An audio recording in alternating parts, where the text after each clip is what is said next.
ERM is Enterprise Risk Management.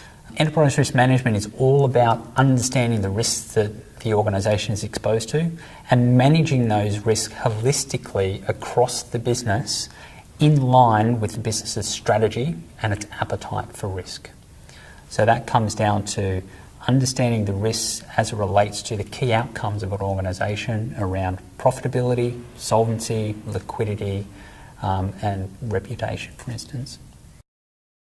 Enterprise Risk Management has gone through a couple of different phases. I would argue we're probably around about the third phase now, where you're starting to see ERM formalised in regulations that require companies to have an ERM framework and process in place.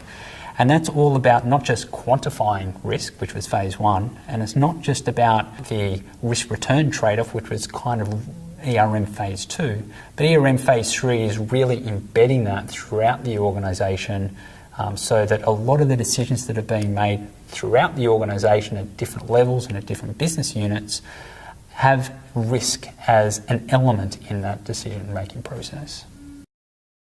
I think Milliman's approach to consulting around ERM is different because we don't just do the technical quantitative side of things.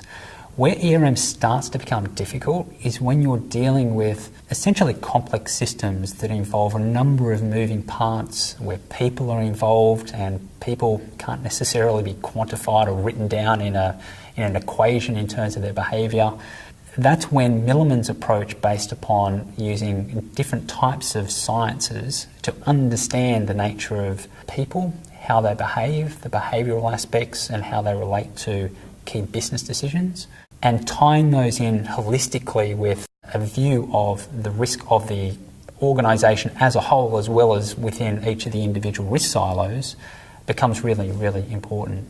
And that's where we can start to address some of the more difficult elements of the ERM 3.0 story around risk culture, around operational risk, around risk aggregation and allocation. All of these elements of ERM require an understanding of how all the different pieces interact with one another in a very non-linear, complex way.